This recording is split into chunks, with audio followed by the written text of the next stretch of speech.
when coming up with this video idea, I didn't exactly know how I wanted to approach it.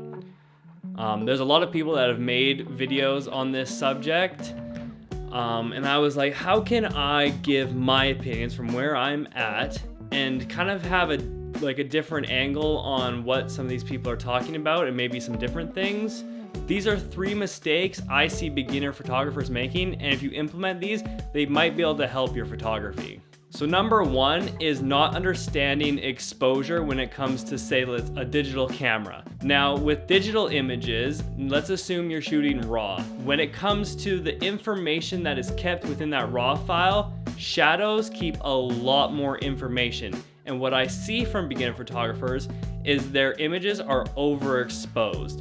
And what happens is if you're shooting in a bright scenario and you're not exposing your image properly, you're gonna lose an immense amount of detail in your highlights if it's overexposed. So what you can do, you take a photo and say it's a bright sky and you're doing a portrait, bring the whole image down. It's gonna look dark on your LCD screen, but that's okay. Bring everything down so that the sky looks normal.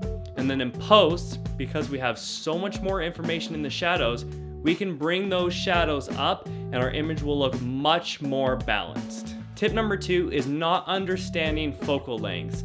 Now, let's say we're doing portrait work. You can use an array of focal lengths from a super wide to a telephoto, but when you don't understand what each focal length does to the face or the body, it can really impact your images in a negative way when you're not using them properly. So the best example is a wide angle lens. With a wide angle lens, it stretches everything out, and if you get close to your subject with a wide angle lens, it's gonna make the body look longer, or if you get close to the face, it's gonna make the nose look longer and bigger towards the camera, and it's gonna stretch the face out.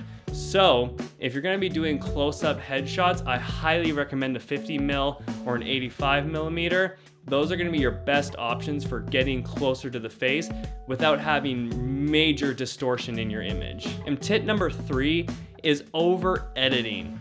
And I know we all do it in the beginning. If you go back into my Instagram, you can see I did it a lot. My images were horrible. I went through one phase where I was really into a major S curve, and I brought the shadows up so much that all the shadows just started to clip and I lost information.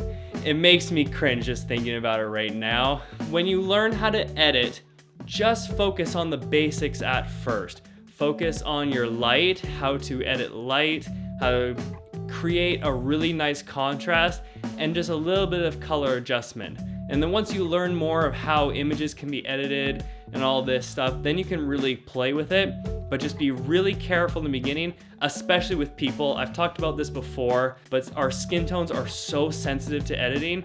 And if you just relax and just really focus on the light in the image, then your skin tones will look really good. And then as, like I said before, you get more comfortable and you learn more about color and all this stuff, then you can start adding your own style and manipulating colors how you want without affecting your skin tones. And those are the 3 mistakes I see most often with beginner photographers. And the more I learn and the more I watch other people and listen to other people, I realize how slow and how calculated the process actually is. I was listening to one of my favorite photography podcasts called the 6-Figure Photography Podcast. And he had a young lady on, and she was a wedding photographer, and she was comparing one of her first weddings to one of her newest weddings, and the way she was talking about how she poses and everything within the image, I realized how slow and how meaningful and how thoughtful you need to be when you are taking photos. It's not just snap, snap, snap, snap.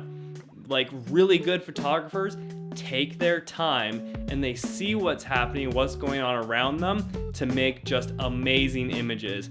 When you see the next level images on Instagram or wherever you see them, thought went into those images and they were planned and strategic. It's not just snapping off. So if you take the time to just understand photography and everything about it, your images will just blow up like crazy, I promise. And that's all I have for you guys. I hope maybe these tips can help you to really kind of get out of that beginner level and just keep shooting. That's really the biggest thing. Just keep shooting and have fun with it. And I'll see you in the next video.